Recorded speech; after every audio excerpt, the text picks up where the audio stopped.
Meu amigo, esse governo Lula é uma piada pronta, o negócio é impressionante. Gravei um vídeo aqui todo certo, todo bem produzido, falando do negócio do IOF que o governo colocou, e o Haddad, a Simone Tebet, etc. Eu acho que na hora que eu estava gravando o vídeo, eles já estavam se reunindo para desdizer o que havia sido anunciado horas antes. É uma coisa impressionante. Olha o grau de descoordenação desse desgoverno, o grau de incompetência, porque eles não são capazes de mensurar o impacto de um anúncio que eles vão fazer, porque voltaram atrás nesse negócio aqui do aumento do IOF. Em partes, não voltaram totalmente nessa questão de aumentar impostos, nada disso. Mas o estrago já estava feito. De fato, parte disso aqui, houve o recuo, de fato, houve ali uma questão de manutenção para a população do IOF de maneira geral, assim, mas o que pesou realmente na questão e que acabou sendo alvo de um debate, de uma reunião de emergência do pessoal da equipe do governo Lula, da equipe econômica e outros, é justamente de a direita usar isso para atingir o governo ainda mais no momento em que, convenhamos, né, meu amigo, não há capital político a ser queimado mais pelo governo Lula. Aliás, chamaram isso de efeito Nicolas. O pessoal está desesperado com a direita nas redes sociais. Importante frisar. Aliás, os memes do Tachad voltaram. Tem que voltar mesmo a cada nova oportunidade. Isso tem que ser trazido à tona. Vamos conversar então sobre esse assunto, mas antes não se esqueça de se inscrever no meu canal se você ainda não for inscrito. E se você quiser colaborar ainda mais com o meu trabalho, você pode se tornar membro patrocinador do meu canal, com valores a partir de R$ 1,99 por mês. Isso me ajuda bastante, pode ter certeza disso. E, bem, já era meio que esperado que houvesse uma repercussão muito negativa do caso. Agora, o que eu não esperava, sinceramente, é que o governo voltasse atrás tão rapidamente assim. Porque aconteceu com o negócio do Pix lá no começo desse ano, que o governo sustentou, o Haddad sustentou isso durante vários dias, até que a coisa se tornou insustentável. Ele teve que voltar atrás e falar que não ia fazer mais por causa das fake news, sei lá, qualquer desculpa do tipo. Mas demorou alguns dias para acontecer. Assim como o governo Lula cozinhou o Carlos Lupe durante uns 10 dias até demiti-lo quando a coisa ficou realmente insustentável. Agora, isso que aconteceu é uma novidade. A equipe econômica anunciou de tarde, no final da tarde, depois do fechamento da bolsa, tá? Para não ter o impacto na bolsa de valores, anunciou isso no finalzinho da tarde para, de noite, fazer uma reunião para corrigir rumos e logo na sequência anunciar que voltou atrás nesse anúncio que foi feito. Meu amigo, é de uma incompetência, de uma bagunça que não tem precedentes. Nenhum governo na história brasileira, pelo menos da redemocratização, foi tão incompetente assim em matéria de dar uma notícia, de fazer um pronunciamento, um anúncio. Parece que eles não conversam sobre isso, porque repercussão negativa, é claro que daria. Como que não? O governo vai vir com uma proposta de aumentar impostos, depois de ter penado com toda sorte de enxurrada de memes do Tachad lá no passado, com as comprinhas e vários outros temas. Como que o governo achou que isso aqui ia ser bem aceito pela população, ia ser bem aceito pelo mercado? É claro que a coisa não iria acontecer. É um governo desnorteado mesmo, como diz o pessoal do antagonista. Então, houve aqui uma mudança. Aliás, eles publicaram aqui no Twitter, inclusive, e tomaram uma notinha da comunidade do Twitter. Inclusive, esse anúncio foi feito com a data de ontem, 22 de maio, e de fato foi publicado ontem. Né? Eu tô gravando na noite do dia 23, tem quase 24 horas que eles publicaram isso aqui. Poucas horas depois do anúncio que foi feito. É uma coisa impressionante. Olha só como eles iniciam esse negócio. O Ministério da Fazenda informa que após diálogo e avaliação técnica, será restaurada a redação do inciso tal aqui para alíquota zero de IOF para algumas aplicações e etc. Meu amigo, não conversaram, não dialogaram antes, não fizeram avaliação técnica antes, saíram dando pronunciamento por aí, sem antes fazer o beabá, fazer o dever de casa.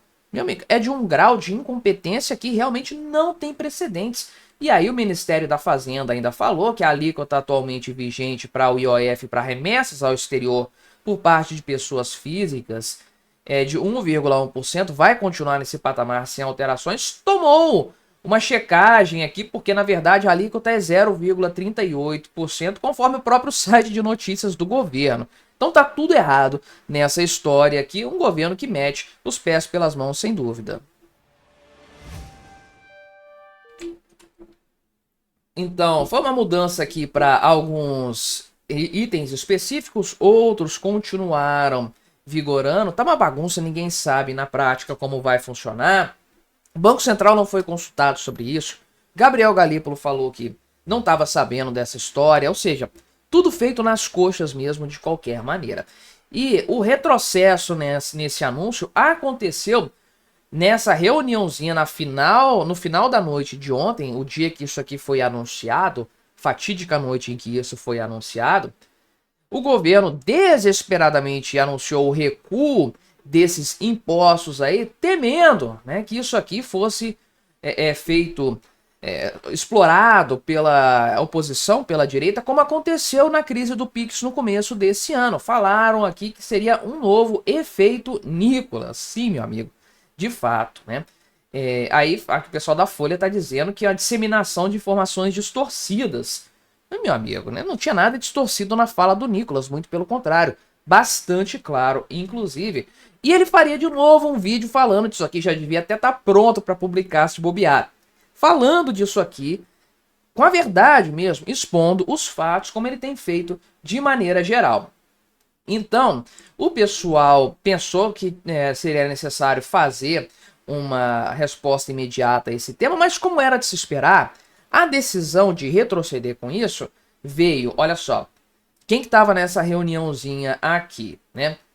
Rui Costa, Sidônio Palmeira e Gleisi Hoffmann. Pois é, o núcleo duro do governo Lula, os seus grandes baba-ovos, estavam ali fazendo de fato aquele conluio para desdizer o Fernando Haddad. É óbvio que o Haddad, é óbvio que ele não iria mudar o que ele falou antes. O cara deu o pronunciamento ali já acreditando que era o correto a se fazer. Na cabeça dele estava certo, já estava tudo bem azeitado e etc. Mas aí veio a galera de cima, Rui Costa, da Casa Civil, o Sidônio Palmeira, que é da comunicação, e a Gleisi Hoffmann, que, enfim, é a Gleisi Hoffmann, e falaram, não, você vai ter que mudar isso aí. Inclusive o cara, né, já tinha ido para São Paulo, o Fernando Haddad, esteve em Brasília para fazer o anúncio, voltou para São Paulo, participou disso aí à distância, né? E aí ele perguntou para o Sidônio quando que era para anunciar isso, ele falou, ó, meu amigo, vamos anunciar de noite ainda, né?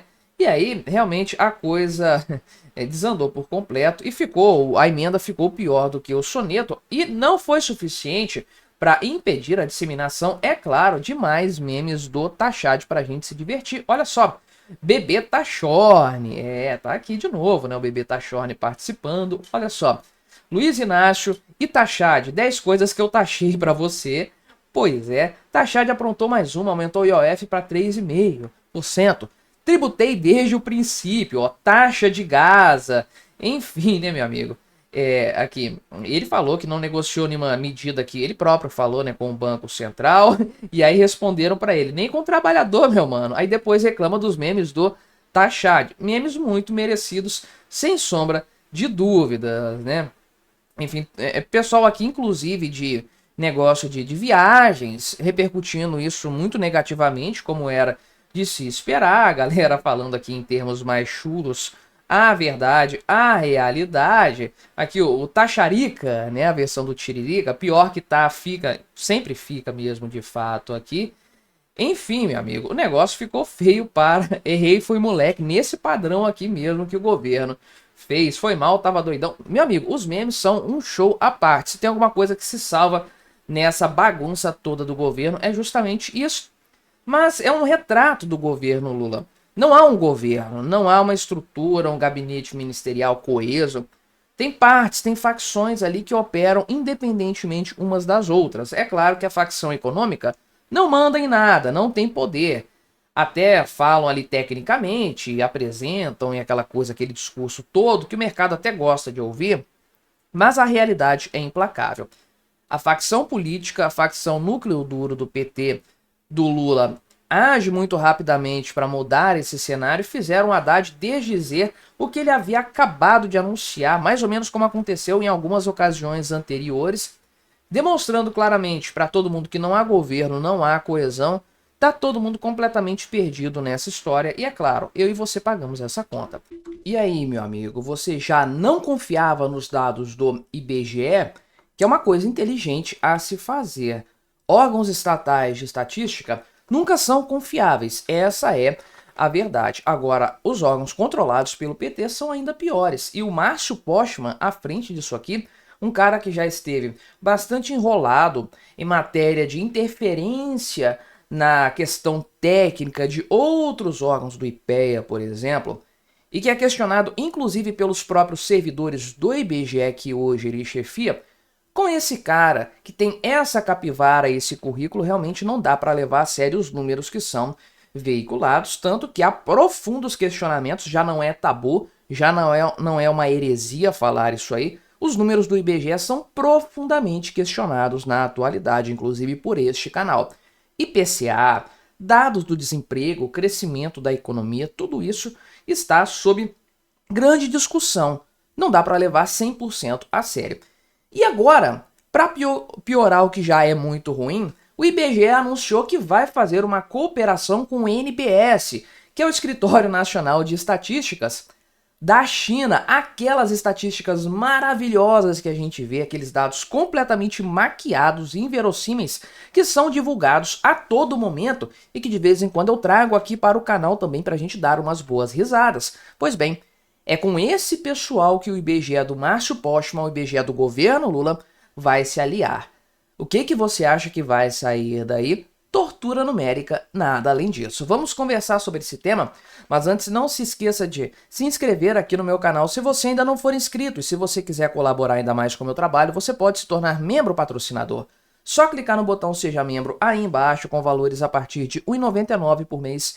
Isso me ajuda bastante, pode ter certeza disso. Então, comunicado divulgado ontem, quinta-feira, estou gravando este vídeo na sexta-feira, dia 23 de maio, e aconteceu, é claro, em decorrência daquela visita fatídica da delegação brasileira à China, a Janja sempre roubando a cena, enfim, tudo acontecendo de lá, e o Márcio Postman, inclusive, mostrando aqui o seu mapinha de cabeça para baixo para o pessoal da China, aquele novo mapa parido pela turma do IBGE. Aqui o mapa tá do jeito certo, mas ele tá invertido na mão do Márcio Postman. É aquele mapa de cabeça para baixo, com o Brasil no centro, completamente disfuncional, conforme a gente viu acontecer. Então, retomou o Márcio Postman e sua turma, eles retornaram dessa viagem cheio de ideias na cabeça e cheios de compromissos firmados com o povo de estatística lá do governo chinês. Então, é um início de um processo de cooperação com esse escritório, com o NBS, de acordo com o próprio IBGE. Isso aconteceu lá na viagem à China, de fato, o Márcio Postman foi o responsável por essa aproximação e etc. E a ideia seria iniciar a implementação de um memorando de entendimento que foi assinado no ano passado com esse órgão. Inclusive o pessoal aqui da própria agência de notícias do IBGE fala mais a respeito desse memorando, de qual que é a ideia por trás dele aqui. Memorando de entendimento assinado com a Academia de Estudos Contemporâneos da China e do Mundo, para fazer o quê? O Centro Conjunto de Pesquisa, meu amigo, imagina o que é esse órgão, do que ele se trata, como que ele vai funcionar. Além de aprimorar as capacidades de ambas as partes em pesquisa acadêmica e cooperação em comunicação internacional, consolidar e compartilhar recursos e contribuir com o intercâmbio e a cooperação entre think tanks da China e do Brasil. Imagina esse tipo de organismo chinês, o quanto que não é embrenhado de ideologia comunista, de funcionários do governo, espiões do governo vindo para o Brasil para participar desse negócio. É justamente aquela aproximação predatória da China com o Brasil que o governo Lula tem patrocinado de todas as formas, né? Aquela coisa bonita, aquela coisa maravilhosa que a gente vê Aqui a chefe de Relações Internacionais do IBGE, Andréa Diniz, falou que esse é um excelente início de parceria, vai ter um evento que vai unir representantes do governo, sociedade e iniciativa privada dos dois países para discutir cooperação no âmbito dos BRICS e governança global. Meu amigo, realmente a coisa aí é bastante preocupante, eu diria. Além disso, não basta apenas esse memorando de entendimento e iniciar a sua implementação, também foram firmados dois novos acordos, um com a Academia de Estudos Contemporâneos da China e do Mundo, que é aquele mesmo órgão que eu citei anteriormente, e também com a Universidade Normal de Hebei. Pois é, meu amigo, olha que coisa impressionante. Não é novidade, não chega a surpreender ninguém. Por quê? O próprio Márcio Postman já tinha falado em 2023, ou seja, assim que ele entrou no IBGE, ele já tinha elogiado a produção estatística lá da China. E aí, é claro que muita gente, analistas, gente que já trabalhou no IBGE, todo mundo ficou preocupado com a possibilidade de que os dados começassem a não ser tratados com muita transparência, com muita verdade, mas ideologia de fato. Então, realmente, começou a pairar uma nuvem de incertezas sobre a transparência dos dados gerados tanto pelo Brasil quanto pela China de maneira geral. E é claro que isso acaba se tornando um problema por causa do contexto de ambos os países. Pense na China, que consegue entregar os tais 5% de crescimento exatamente do jeitinho que o governo precisa. O governo promete 5% de crescimento do PIB, exatamente 5% é o que o órgão de estatística apresenta de crescimento econômico. Impressionante isso aí, fora que o desemprego entre os jovens estava crescendo absurdamente, você acompanhava no gráfico desse indicador o quanto que a coisa estava ficando feia para o lado do jovem chinês. De repente esses números pararam de ser divulgados, desapareceram por completo, ficou uma lacuna de uns 3, 4 meses sem essa informação, e essa informação volta depois corrigida, de forma que o desemprego foi lá para baixo. Ah não, houve uma mudança de metodologia, meu amigo, não dá para levar esse tipo de dado a sério. Aí você começa a olhar para dados brasileiros paridos pelo Márcio Postman, dados sobre empregabilidade, desemprego nas mínimas históricas, que é um negócio que a gente não tem muita certeza se é realista. E aí você tem dados sobre a economia, sobre o PIB, o IPCA, que magicamente está em uns 5%, quando tudo nos últimos 12 meses subiu 10 ou mais por cento. A gente não sabe como que o IBGE chega nesse número.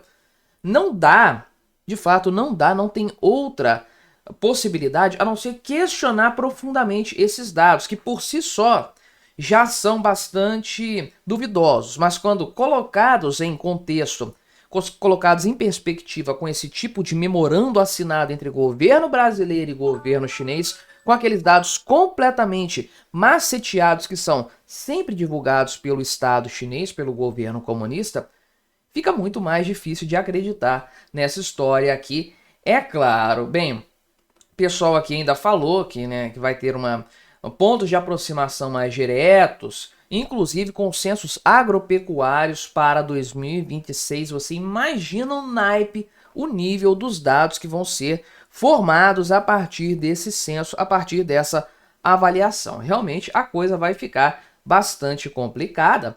O pessoal ainda falou que vai haver um compartilhamento de experiências, fomentando um campo fértil ao diálogo entre as duas instituições. Certamente o diálogo que vai acontecer é o governo chinês ensinando o Márcio Postman como que ele pode maquiar ainda mais os dados que são criados e divulgados pelo IBGE, obviamente para que eles sirvam de propaganda para o governo Lula, assim como acontece com os órgãos gerados pelo INBS, por todos os institutos responsáveis por maquiar estatísticas lá na China. Olha aí, meu amigo, a Janja não se cansa de destruir o governo do marido dela. É impressionante, ela segue sendo o maior e melhor ativo da direita no Brasil. É impressionante. Ela manteve tudo aquilo que ela falou a respeito do TikTok, aquela coisa toda da China, aquele constrangimento que foi criado no primeiro momento junto ao Xi Jinping, uma conversa de bastidores que vazou, porque sempre vazam essas coisas, o pessoal não gosta da Janja ali no governo Lula, a gente bem sabe disso, mas ela apareceu novamente, publicamente reforçando os seus pontos e pior do que isso, elogiando o modelo chinês de controle da informação. Sim, ela citou esse modelo chinês como um exemplo a ser seguido. Não é forçação, não é má interpretação da imprensa. Ela falou literalmente a esse respeito. Nós vamos ver a Janja falando e conversar sobre esse tema aqui. Mas antes, não se esqueça de se inscrever no meu canal se você ainda não for inscrito. E se você quiser colaborar ainda mais com o meu trabalho, você pode se tornar membro patrocinador. É só clicar no botão Seja Membro aí embaixo, com valores a partir de R$ 1,99 por mês. Você me ajuda bastante dessa forma, pode ter certeza disso. Então, vamos ouvir a Janja primeiro falando a respeito desse tema, depois a gente dá um contexto do que foi dito e as repercussões que isso obviamente pode causar na política, não é muita coisa, mas na popularidade do Lula, sem sombra de dúvidas. Então, olha só o trecho em que a Janja fala a respeito desse assunto, olha só. E o presidente Xi falou, inclusive, que eles também têm problemas dentro da China. Apesar de ter uma regulação muito forte lá, só pode usar a tela a partir de 11 anos com um horário específico, não pode ter rede social, tem toda uma regulamentação. Ele disse, se aqui não seguir a regra, tem efeito, tem prisão, tem, sabe? Tem toda uma legislação. E por que é tão difícil a gente falar disso? Olha que absurdo, que coisa insana que essa mulher falou.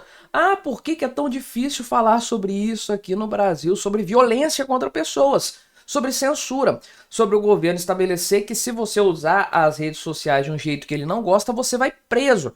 Que é exatamente o que tem na China hoje, em outros países também, que todos nós sabemos que vai culminar, é claro, no controle do pensamento, no controle da informação. Obviamente tem N formas de burlar isso aí, os chineses são mestres nessa arte, mas não significa que o governo é menos violento por causa disso. Não, as atitudes que o governo comunista chinês toma em relação à liberdade dos cidadãos em todos os aspectos, inclusive nesse aspecto específico que é a liberdade de expressão, é uma coisa já consolidada, já conhecida e tremendamente absurda, que não pode ser exemplo de nada a não ser do que não fazer, do que ser combatido. Menos para a Janja, obviamente, que já deixou claro para todo mundo que tem uma veia autoritária de fato. Até porque, para pensar, essa mulher tem um protagonismo forçadaço, enorme no governo Lula, vai para lá e para cá, fala em nome dele, dá piti, passa vergonha, depois o Lula vem passar pano para tudo que ela falou, babar a esposa dele, a cuidadora dele e tudo mais. Essa mulher não foi eleita, não recebeu nenhum voto, não tem que prestar contas à sociedade por causa disso. E é desse jeito que ela acha que as coisas devem funcionar. Ela gosta disso aí, de não ter que dar satisfação, de não ter que prestar contas a ninguém. Ela se acha a imperatriz do Brasil. É simples de entender. Pensando dessa forma, analisando o contexto das ações da Janja, nós compreendemos porque ela fala com essa naturalidade, sem ficar corada, sem ficar vermelha, sem ficar constrangida. Ela fala com uma enorme naturalidade que tem que controlar mesmo. Vamos fazer igual a China faz, porque é tão difícil falar disso aqui no Brasil. Que coisa absurda de fato o que a Janja tem colocado aqui, a ponto do pessoal da Veja, olha, da Veja, meu amigo, não é órgão de direita, não é revista Oeste, nada disso não, revista Veja, falando o seguinte, que para Janja o modelo ideal de regulação de redes é o da ditadura chinesa. Pois é, meu amigo. E aí eles repercutem essa situação toda aqui, uma entrevista para a Folha, tá? Que é essa que a gente viu da Janja. Mas eles pontuam que isso aqui é um problema do ponto de vista da imagem. Não dela, né? Ela não tem imagem nenhuma a zelar do ponto de vista político. Do Lula, do governo do marido dela. E eles falam aqui claramente, olha só, a Janja demonstrou mais uma vez que continua voando na bolha palaciana sem assessoria e sem pé na realidade. Ou seja, não tem ninguém ali de verdade para falar com ela. Olha só, dá uma maneirada, segura o que você está falando, não defenda essas coisas. Tudo bem, a gente concorda com você, A gente acha que tem que regulamentar tudo, que tem que calar todo mundo, a oposição, beleza, mas não podemos falar isso abertamente porque pega mal pra caramba. Falta alguém para chegar para a Janja e dizer isso. Se é que alguém pode. Provavelmente esse pessoal não pode manifestar a sua opinião para a Janja, assim como não podem manifestar a opinião para o Lula. Eles formam um casal perfeito olhando por esse prisma. Os dois falam bobagens totalmente fora do script, fora do roteiro. Teve outra coisa que a Janja falou ainda no contexto disso, após a repercussão desse caso, que também foi fora do roteiro, mais uma gafe, mais um vacilo dela nesse sentido aqui, de fato. A Janja disse que não é uma questão de liberdade de expressão, a gente está falando da vida de crianças e adolescentes, mas é uma coisa completamente piegas e absurda, obviamente. E aí eles mostram nessa coluna aqui da Veja o quanto que ela tá descolada da realidade mesmo, porque na cabeça dela era para ser uma entrevista simpática, para melhorar a própria imagem, só que obviamente isso dá argumentos para a oposição no sentido de colocar mais essa pecha no governo Lula, ser contra a liberdade de expressão, coisa que não é novidade nenhuma de maneira geral. Além de, é claro, alinhar este governo com ditaduras, que é outra coisa também que todo mundo sabe muito bem. O governo Lula gosta da China, gosta da Rússia, gosta da Venezuela, da Nicarágua e qualquer outra ditadura que exista por aí, de fato. Então, esse tipo de vacilo aqui da Janja é realmente uma coisa bastante visível, bastante notável, pelo menos para nós que estamos de fora da bolha palaciana, como diz o pessoal da Veja, em que a Janja está metida. Ela continua afirmando aqui a sua importância. Eu não sou um biscuit de porcelana, eu não vou ao jantar só para acompanhar meu marido. E ela falou que não quebrou protocolo nenhum nessa história aí e tudo mais, né? Enfim, falou que puxa a orelha do Lula quando ele fala falas machistas e coisas do tipo. Ela falou que se furtou de conversar ali com o Vladimir Putin sobre a guerra na Ucrânia, mas é um assunto delicado para aquele momento. Olha a importância que ela se dá, que ela se coloca. Ela poderia ter negociado a paz na Ucrânia, porque ela estava lá no Kremlin. Então ela não fez isso porque era um assunto muito delicado, não ia entrar nesse ponto. Olha o descolamento de realidade dessa mulher de fato. E é claro, isso aqui fortalece a narrativa da direita. A narrativa de que o governo Lula é o governo que quer controlar a informação, quer controlar a liberdade de expressão no Brasil, quer tolher essa liberdade para prejudicar a oposição, para prejudicar quem critica o governo, que é um pecado gravíssimo aos olhos do Lula, aos olhos do PT e aos olhos da Janja, obviamente, e também fortalece a narrativa muito correta, igualmente, de que o governo Lula está alinhado com tudo que há de mais ditatorial, não apenas por amizade entre os líderes, por correlação de ideologias. Isso a Janja deixou bastante claro. Aquilo que a China faz em relação às redes sociais é o que ela gostaria que fosse feito no Brasil. E se dependesse dela, nós teríamos o mesmíssimo controle que existe lá na China comunista, que existe lá no país do Xi Jinping. Olha aí, meu amigo, o Lula deu uma acalmada na turma dele, no pessoal do PT, na base aliada, afirmando que só pede para ele mesmo em 2026. Pois é, meu amigo, o pessoal estava preocupado com as pesquisas de opinião que estão aparecendo, mostrando ele enfraquecido, mostrando ele desidratado. Não obstante todo o esforço que o governo tem feito, Sidônio, etc., o pessoal bastante preocupado com aquilo que pode acontecer. E, naturalmente, o Lula deu aquele discurso bastante convincente, só que não, para tentar animar os ânimos, para tentar levantar o moral de um partido que, convenhamos, está mais do que desapontado com tudo que tem acontecido desde as eleições do ano passado até todas as pesquisas eleitorais e de aprovação/desaprovação que têm sido divulgadas. Mas o Lula afirmou que ele perde só para ele mesmo em 2026, já tá ganha a eleição, na opinião do próprio Molusco. Já na opinião do Donald Trump, a coisa é diferente, porque ele afastou a possibilidade de aplicar sanções contra o próprio Lula, porque ele acredita que no ano que vem o Lula vai perder, meu amigo, até no primeiro turno. Sim, é essa leitura que o Washington está fazendo.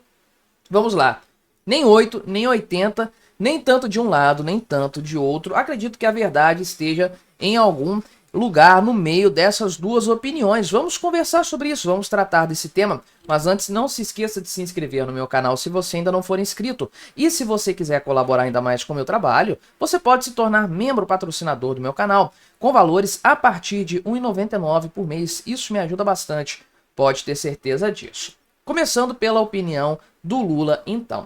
Ele participou de uma reuniãozinha, fontes do governo, do PT, que falaram aquelas conversas de bastidores que a gente conhece muito bem.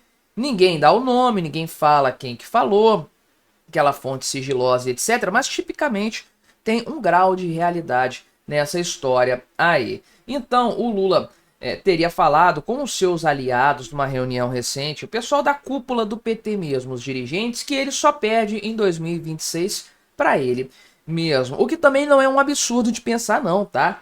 Porque talvez o maior adversário do Lula, o maior inimigo do Lula seja ele próprio. Pois é, o cara é o grande problema no fim das contas. Toda a carga de corrupção que ele carrega consigo, as coisas que ele fala, as atitudes que ele toma, as gafes que ele comete, enfim. O cara realmente enfia os pés pelas mãos e não é pouca coisa. E ele tá fraco, tá velho, tá sem energia, a gente sabe disso. O cara quase não atuou na eleição do ano passado, que ele tava melhor. Nem tinha caído ainda no ano passado, quebrado a cabeça. E agora, como é que vai ser pro ano que vem? Para as eleições daqui, a campanha começa para valer mesmo, daqui a um ano mais ou menos. Como que vai ser? Como que o Lula vai estar para essa campanha? Então, eu acho que provavelmente se o Lula perder no ano que vem, vai perder por culpa própria, principalmente, mais do que por mérito de quem quer que seja o seu grande adversário nessa história.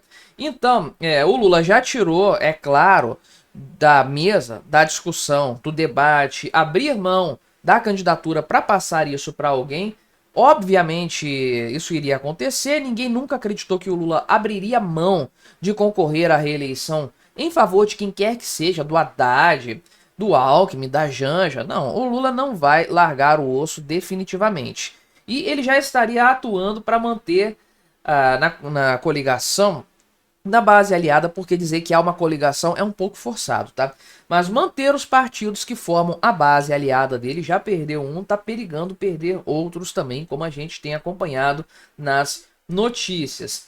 Além de uma tentativa, olha só a ousadia, né, de trazer o MDB para a base aliada dele. Lembre-se, tem a Simone Tebet está no governo, mas o MDB não fecha 100% com o Lula.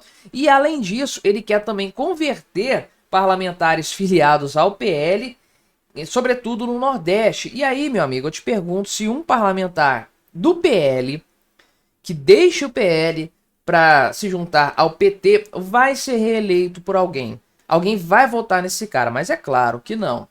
Ninguém é nem doido de sair para fazer isso aqui. Então, esse discurso aqui do Lula é mais para acalmar a sua base aliada e também para acalmar o próprio Congresso Nacional, porque já rolavam conversas paralelas por ali de que o Lula desistiria da sua candidatura no ano que vem. Então o pessoal já começa a precificar politicamente isso.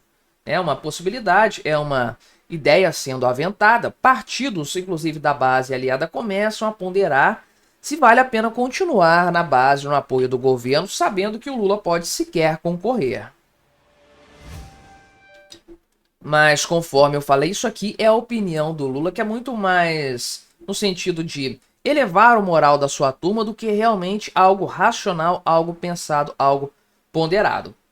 Já o Donald Trump, conforme eu adiantei, tem uma opinião completamente oposta à do Lula. Ao que tudo indica, o Trump não pretende impor sanções ao Lula, coisa que não se aplica, por exemplo, a ministros do STF. E no cômputo geral seria ruim para o próprio governo americano comprar esse tipo de briga com o Palácio do Planalto, com o Poder Executivo brasileiro, sancionar o Lula. Por que isso seria contraproducente na visão do Trump e da sua equipe? Porque o Lula já vai perder a eleição no ano que vem. Então não faz sentido criar esse desgaste diplomático com o Brasil para chegar no ano que vem o Lula perder as eleições e isso se tornar completamente irrelevante, além de, é claro, você sabe, caso isso viesse a acontecer, o pessoal ia falar, não, porque os Estados Unidos interferiram nas eleições brasileiras e aquela coisa toda, uma conversa que vai rolar se o Lula perder as eleições, não tenha dúvidas disso, mas rolaria mais fortemente se o Lula tivesse sido sancionado pelo Trump. Então, a leitura que o pessoal faz lá no governo americano, na Casa Branca, é o seguinte, que o Lula vai perder as eleições do ano que vem e ele pode perder, inclusive, no primeiro turno. Pois é, meu amigo, isso poderia acontecer de acordo com a leitura da Casa Branca a respeito desse tema. Pois bem, opinião do Lula colocada, opinião do Trump colocada. Qual que é a minha opinião a respeito dessa história? Será que o Lula ganha as eleições no primeiro turno, perde no primeiro turno, vai para um segundo turno disputado, sai vencedor ou sai derrotado? O que eu acho, como que eu vejo essa história? Eu já deixei claro em outros vídeos tratando desse tema que o principal fator hoje não é a queda na popularidade do Lula, a alta desaprovação e também todas as perspectivas eleitorais que estão sendo colocadas. Porque, sob esse prisma, olhando por esse lado, o Lula não vence em 2026. Eleição presidencial no Brasil termina com o segundo turno sempre, é algo praticamente definido. E quando você tem um segundo turno, nos moldes da política brasileira, você não tem uma vitória pela aprovação. Quem é mais aprovado, mais amado pelo povo. Você tem uma vitória pela menor rejeição, quem é menos rejeitado. E o Lula, com o grau de rejeição que ele tende a perder no segundo turno para um candidato forte, porque isso revela uma insatisfação com o governo dele, principalmente se for um Bolsonaro da vida. Pense só que já foi presidente do Brasil, foi tirado do poder por várias forças estranhas aí, e muita gente votou no Lula na esperança de ter uma melhora em relação a vários pontos do Bolsonaro, coisa que acabou não acontecendo, não houve melhora nenhuma, e muitos outros houve uma piora substancial, inclusive do ponto de vista econômico. Muita gente vai levar isso a sério. Então, olhando para a aprovação / desaprovação, olhando para perspectivas eleitorais, o Lula não vence no ano que vem. Perder no primeiro turno, acho pouco provável, aí já acho forçado demais. Agora, no segundo turno, acho plenamente viável acreditar no cenário de derrota do Lula para algum candidato forte da direita. Mas o principal fator não é esse, que está mais ou menos claro. O principal fator é quem que vai concorrer com o Lula, porque não se trata agora de definir o nome forte da direita. Trata-se de saber quem que o STF e o TSE vão deixar concorrer com o Lula, porque o Brasil pode virar uma pequena Venezuela, no sentido de vários nomes fortes serem tirados da jogada, serem tornados inelegíveis por qualquer motivo que seja. Não precisa de legalidade, não precisa de prova, não precisa de fatos, precisa só de vontade política. Então, pode ser que Bolsonaro continue inelegível, Michele se torne inelegível, Tarcísio, Romeu Zema, Nicolas Ferreira, todo mundo fique inelegível, que tem alguma força, que tem algum capital político por parte da direita. Então depende muito de saber o quanto que o sistema, o establishment, está determinado a garantir a vitória do Lula de novo. Num primeiro momento, eu digo, eu não tenho certeza que o establishment está tão determinado a ajudar o Lula assim como fez lá em 2022. Mas o tempo em breve nos dirá quem está mais próximo da verdade, se o próprio Lula ou se o Donald Trump. Meu amigo, a direita, a oposição, esse pessoal todo, eles vão deitar e rolar no vacilo, na insanidade cometida pelo governo Lula na questão do anúncio do IOF. A coisa realmente foi uma lambança monumental, como poucas vezes nós vimos, porque sim, o governo Lula já cometeu vários equívocos no passado, de timing, de organização de informações, de falar uma coisa e voltar atrás, mas tão rápido assim nunca aconteceu, pelo menos não que eu me lembre, de anunciar um negócio no cair da tarde e antes da meia-noite desdizer o que o próprio governo havia falado num pronunciamento oficial, é uma novidade. Tanto que a oposição já começou a sacanear o governo aqui, de fato, falando que o piloto já sumiu há muito tempo, mas não apenas postagens, provocações, não apenas isso. Olha só, a oposição quer convocar o Haddad lá no Congresso Nacional para explicar essa barbeiragem toda cometida em relação à questão do IOF. E o Partido Novo, inclusive, apresentou um projeto para barrar esse aumento anunciado pelo Haddad, porque voltaram atrás em partes, mas não em tudo que foi anunciado. A coisa repercutiu negativamente até lá no Banco Central. O Gabriel Galípolo não sabia desse anúncio do que ia acontecer. Ele cancelou uma viagem às pressas para ficar em Brasília, tentar resolver essa questão e anunciou, inclusive, falou aqui que nunca gostou dessa ideia de levar o IOF para elevar o IOF para aumentar a arrecadação federal. Então, um erro monumental, sem sombra de dúvidas, do governo Lula, mais um que vai ser usado à exaustão pela direita, pela oposição, para enfraquecer ainda mais esse desgoverno. Vamos conversar então sobre esse tema, mas antes não se esqueça de se inscrever no meu canal se você ainda não for inscrito, e se você quiser colaborar ainda mais com o meu trabalho, você pode se tornar membro patrocinador. Só clicar no botão Seja Membro aí embaixo, com valores a partir de R$ 1,99 por mês. Isso me ajuda bastante, pode ter certeza disso. Então, o que foi falado aqui por alguns nomes da direita principalmente? Romeu Zema publicou o seguinte, falou que o que o governo vai fazer para segurar a subida do dólar depois desse aumento de imposto aqui, e ele profetizou, né, essa medida precisa ser revogada imediatamente ou vamos entrar em uma crise de confiança. Infelizmente, revogar tão rápido quanto o governo revogou apenas minou ainda mais a confiança, porque como levar a sério esse tipo de desgoverno? O líder aqui da oposição, Rogério Marinho, do PL do Rio Grande do Norte, falou que mais uma do taxade, porque agora o governo vai aumentar impostos para cobrir o populismo e a responsabilidade fiscal. Um governo que não tem projeto de país, tem apenas um projeto para se manter no poder a qualquer custo. E aí, depois do recuo do governo Lula, o Marinho voltou a falar, o Rogério Marinho, chamando de incompetentes, irresponsáveis, populistas, trapalhões. Pois é, meu amigo. E ele falou bem aqui, ó, falta 1 ano e 7 meses para acabar o governo. Aperte o cinto até lá, porque o piloto já sumiu. Você lembra desse filme, desse título em português do filme Airplane, né? Apertem os cintos, o piloto sumiu. Aquela atrapalhada toda é mais ou menos aquilo que é o desgoverno Lula de fato. O Eduardo Ribeiro, que é o presidente do Novo, disse o seguinte: numa semana é censura, na outra é imposto. Censura, imposto, censura, imposto. Curiosamente, o imposto foi falado ontem, né, no dia 22, e hoje foi censura com a Janja. É impressionante o negócio, de fato, o cara acertou. Imposto num dia, não na semana, né? Num dia, censura no outro. Esse é o padrão do governo Lula, né? E ele fala aqui, né? Pode falar mal do governo que for, mas tem um método nisso aí. Isso não dá para criticar. Já o Mendonça Filho, que é do União, do partido ali, base aliada do governo, criticou o aumento da carga tributária, o congelamento aqui, criticou meio a meio, né?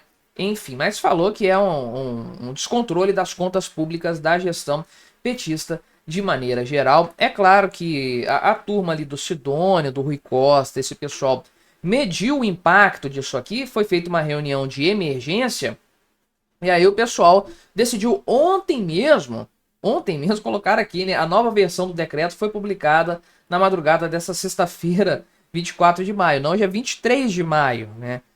Estão vindo do futuro falar isso aqui. O pessoal sempre erra datas, é impressionante. Mas voltaram atrás nessa história, mas o estrago já estava feito definitivamente.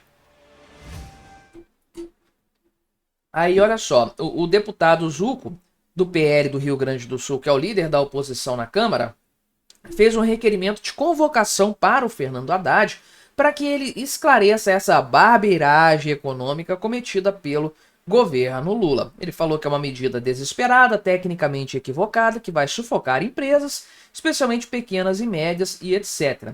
E por mais que tenha havido um retrocesso em parte do que foi feito, tem que ser dada a explicação disso aqui mesmo, de fato, né? Um aumento de impostos. Isso não pode ser feito a toque de caixa na base de uma canetada de um ministro apenas. Isso tem que ter um debate público, de fato, porque não é a única alternativa, não é a única solução para o Brasil. E a questão do corte de gastos, da redução do Estado, do equilíbrio das contas pelo lado das despesas. Isso tem que ser colocado na mesa também e não apenas ficar passando a conta para o brasileiro pagar, porque já não aguenta pagar o que tem aí, que dirá mais impostos ainda. Então, o Haddad falou que reverteu isso aí por causa de uma questão técnica, que é outro problema também. É outro problema. Isso não foi analisado antes, não consideraram a questão técnica antes de fazer esse decreto, antes de iniciar essa pataquada toda. É outra irresponsabilidade também. Tem que responder por isso. Se ele assumiu que não considerou as questões técnicas da maneira correta, ele tem que se explicar pelo menos nesse sentido. Partido Novo apresentou aqui, a bancada do Partido Novo, liderada pelo Van Hatten, apresentaram um projeto para sustar totalmente os efeitos desse decreto aí do Ministério da Fazenda, porque isso aqui, né, obviamente, impacta na questão do privativo do Congresso de utilizar um tributo de natureza extrafiscal para ser um instrumento de arrecadação ordinária. Então isso aqui tem que passar pelo Congresso Nacional, inclusive do jeito que está sendo aqui, realmente é algo que viola a legalidade da relação entre os poderes e a atribuição constitucional do próprio Congresso Nacional, né? Então, também aqui assinam o projeto a Adriana Ventura, né, o Gilson Marques e o Luiz Lima e o Ricardo Salles, todos eles do Partido Novo, vai ser apresentado. Se vai para frente, espero que sim, porque é bom que o governo leva mais uma porrada nessa história. O anúncio do Fernando Haddad causou toda uma confusão lá com o pessoal do Banco Central. O Gabriel Galípolo estava indo hoje, né, dia 23, para o Rio de Janeiro, teve que cancelar a sua viagem para ficar em Brasília, né? Então ele acabou participando ali do evento da Fundação Getúlio Vargas, de fato que já estava agendada, mas virtualmente, porque ele tinha que ficar para apagar o incêndio lá no Banco Central. Né? Também outros membros aqui do Banco Central, outros diretores, cancelaram a agenda deles ali. Eles tinham encontros com bancos, com corretoras, tiveram que cancelar tudo isso para voltar à mesa de debate e conversar sobre a repercussão extremamente negativa desse caso, de fato, aí do Fernando Haddad. O Gabriel Galípolo criticou isso aí. Né, é um petista, é um cara indicado pelo Lula. Ele tem autonomia, essa é a verdade. Foi colocado no cargo, ele tem autonomia. De fato, afirmou que esse tema já havia sido debatido anteriormente lá no Ministério da Fazenda, e o Gabriel Galípolo já foi do Ministério da Fazenda antes de ser indicado primeiro como diretor do Banco Central, depois como presidente. Então, ele participou de debates no passado em que esse tema foi aventado. E ele falou o seguinte, que nunca gostou dessa ideia, ou seja, elevar o IOF para atingir a meta fiscal, né? Então, perguntaram a respeito disso aí, né? Se o governo está tentando controlar o câmbio a partir daí, que é um grande problema no fim das contas, é uma percepção que acabou transparecendo, que é o motivo real pelo qual o Banco Central entrou em polvorosa de fato. E aí o Gabriel Galípolo falou que não, né, que esse negócio aqui do IOF é mais uma questão fiscal, não é uma questão de controle cambial. Todos nós torcemos para não ser de fato, e foi justamente o ponto que o governo mexeu para evitar que a coisa desandasse por completo. Mas espero sim que a oposição continue explorando isso até a última gota de fato, porque tem que explorar. Tem que massacrar o governo Lula em toda a sua incompetência. O governo merece e a sociedade brasileira também. É importante que isso aconteça para que o Lula fique cada vez mais fraco. Esse desgoverno não pode continuar.